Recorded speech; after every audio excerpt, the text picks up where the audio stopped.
Salut à tous, on se retrouve aujourd'hui pour parler du Paris Saint-Germain ce jeudi 17 avril et on commence tout d'abord avec la Ligue des Champions. Ça y est, le Paris Saint-Germain connaît son adversaire. Pour les demi-finales, c'est l'équipe de Arsenal qui a fait forte impression lors des quarts de finale contre le Real Madrid. J'ai regardé le match hier les gars, ils ont surclassé le Real Madrid sur le match aller, sur le match retour, score cumulé quand même 5-1 pour Arsenal contre le Real. Donc voilà, de nouveau une équipe de Première Ligue face au PSG et des Manchester City. Il y a eu bien sûr Liverpool, il y a eu Aston Villa, il y a eu Arsenal les gars. N'oubliez pas que le PSG avait perdu 2-0 contre Arsenal en phase de poule. Là, ça sera les demi-finales avec deux matchs, un à l'Emirates Stadium et l'autre au Parc des Princes. À noter que le match aller sera à Londres et le match retour sera dans la capitale française bien sûr, au Parc. Donc concernant date, le premier match le mardi 29, c'est dans 2 jours cette rencontre, ce Arsenal-Paris Saint-Germain. Donc tout d'abord en Angleterre et le match retour sera le mercredi 7 mai.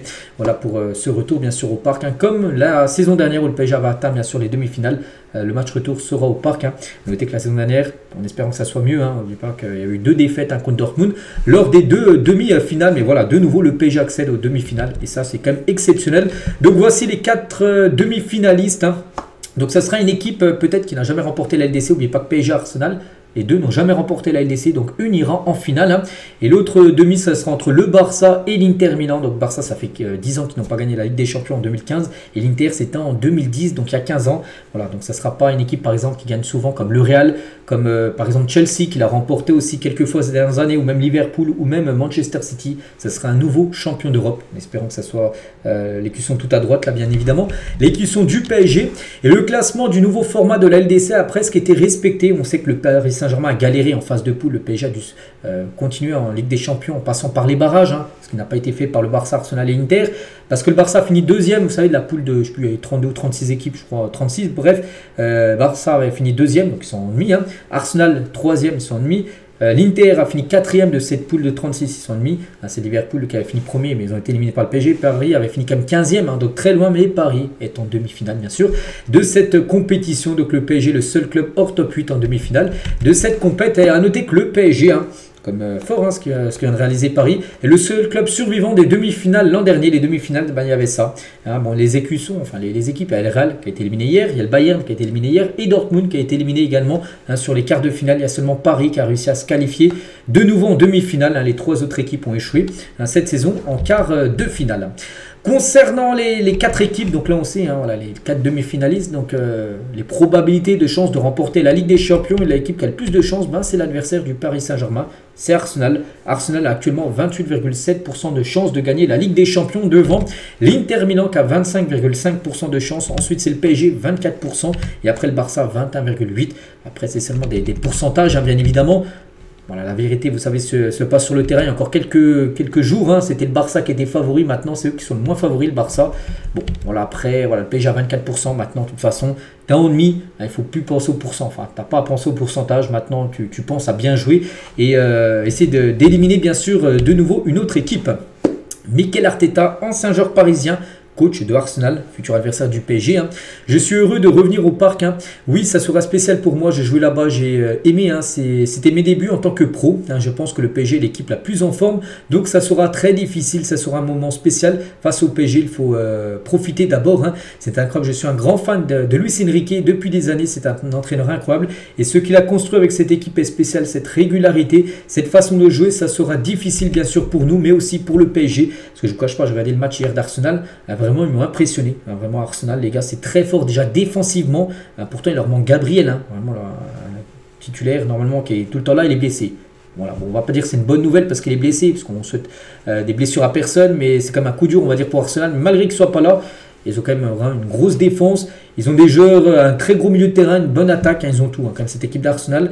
Voilà, c'est très compliqué. Après, c'est de la Ligue des Champions. De toute façon, là, tu arrives en demi, là, il n'y a plus de calcul à faire. Tu joues les meilleures équipes et Arsenal fait partie, bien sûr, des meilleures équipes actuellement en Europe. Et à noter que Thomas Partey, qui a joué hier, qui a fait un gros match, le milieu ghanéen, sera suspendu. Il a pris jaune hier. Et s'il prenait jaune, il était suspendu pour la demi-finale aller. Donc, il ne sera pas là pour le premier match. Il fera son retour pour le match contre Paris au Parc des Princes. Et Declan Rice, dommage, parce qu'il a failli prendre un jaune et du coup, son jaune a été retiré. Parce que Declan Rice aussi, il aurait pris un jaune, il aurait été suspendu, mais il sera bien là pour les 2 matchs. Declan Rice. Voilà ce qu'elle va dire sur le futur adversaire du PSG Arsenal dans 12 jours, J-12 avant ce match. Qu'on va parler maintenant tous les prochains jours. On a un petit peu parlé aujourd'hui, on en reparlera encore beaucoup là dès demain. On continue, mais nous on revient sur le match d'avant-hier, le match contre Aston Villa. On sait le PSG a eu très chaud. Le PSG s'est fait très peur, bien sûr. Déjà, on voulait remercier quand même les nombreux supporters parisiens. Donc là, et aussi au-dessus, c'est aussi le parquage du PSG dans la partie supérieure, bien sûr. Et sans surprise, donc le PSG était la plus jeune équipe des quarts de finale de Ligue des Champions. Donc à Villa Park, les 12 jours utilisés. C'est vrai qu'il a fait seulement un changement. Il y a seulement Désiré Doué qui a remplacé Barcola. Sinon, il n'a pas fait d'autres changements. Il n'y a pas eu de Zeremri, il n'y a pas eu de Kanginli qui sont rentrés en cours de jeu. Il a gardé, bien sûr, tous les 10 autres titulaires. Donc les 12 jours utilisés affichait une moyenne d'âge de 24 ans. Seul Fabien Ruiz, 29 ans, et Marquinhos, 30 ans, dépassaient les 27 ans. Pour vous dire que le PSG a un effectif très jeune.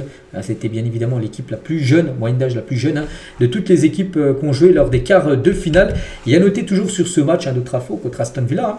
Donc Aston Villa a aligné 6 joueurs de champ de plus de 1m84 ou plus, donc des grandes tailles, contre seulement 2 du côté du PSG, seulement Fabien Ruiz qui doit faire 1m89 et Pacho qui dépasse aussi la 1m84. Donc mardi, en perdant des ballons et en défendant, en reculant, Paris s'est exposé à un combat qu'il était moins armé pour gagner, bien sûr, le combat physique, parce qu'il y a plus de gros gabarits du côté d'Aston Villa que du côté du PSG. Attention, parce qu'Arsenal aussi, il y a des sacrés gabarits, des Saliba, des Declan Rice, tout ça, les gars, ça dépasse le 1m88, tout ça. Donc aussi, ça sera très grand contre eux.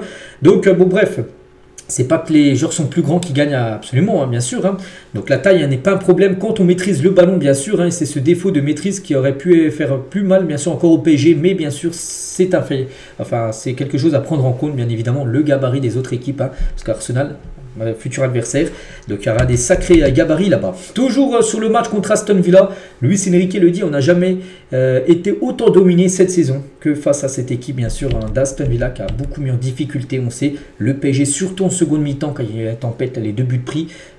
On se demandait ce qui se passait, donc on était très proche encore d'un autre but pris qui aurait été bien sûr synonyme de prolongation. Heureusement, il n'est jamais arrivé ce autre but. Et Unai Emery, donc très difficile à dire si la meilleure équipe est passée sur l'ensemble des 2 matchs. Pour lui, il n'arrive pas à dire qui a été le meilleur entre Aston Villa et PSG sur les 2 matchs. Il a dit, donc on a été bons durant les 2 matchs, donc ils ont été bons.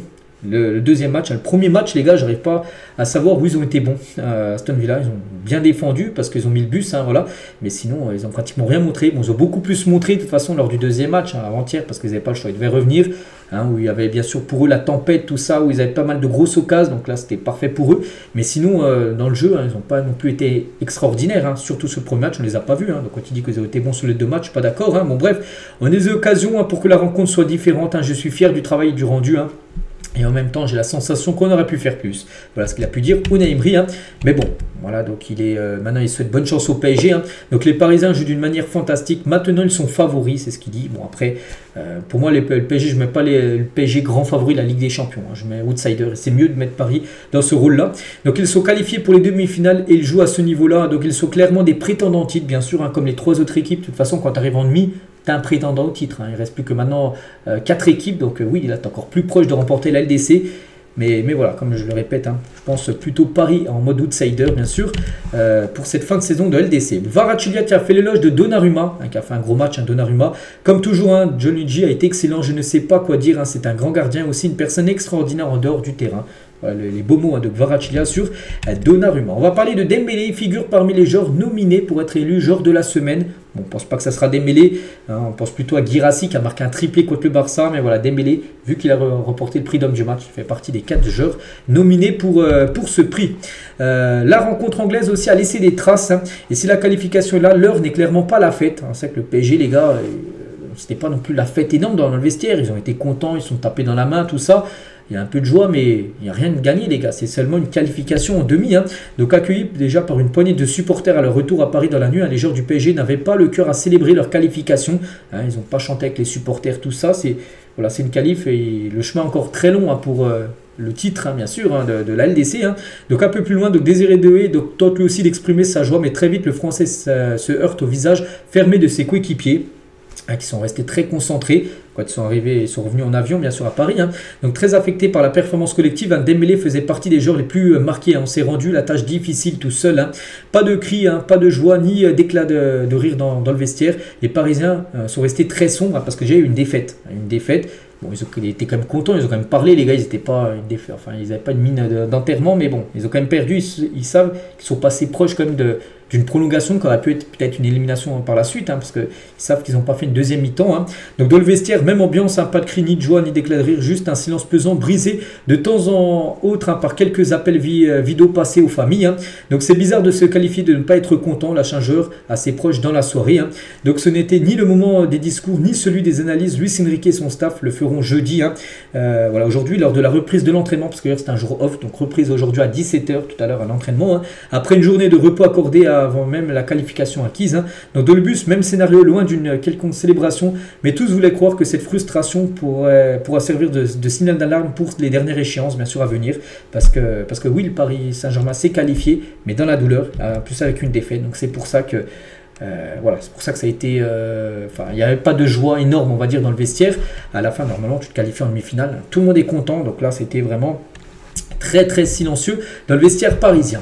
Et on finit du coup avec le programme maintenant concernant les prochains matchs, parce que oui, la LDC, bon, elle a acquise, enfin, elle a acquise les demi-finales au moins. Donc prochain match, on est le 17, dès après-demain les gars, samedi à 17h, Le Havre au programme, au Parc des Princes. Ensuite il y aura Nantes et il y aura Nice. À noter les gars, ça c'est aussi une info à prendre en compte, les deux matchs contre Arsenal qui vont jouer pareil, un mardi, puis après le mercredi, c'est un peu le même scénario qu'Aston Villa. Donc il y a un match au milieu, celui de déplacement à Strasbourg.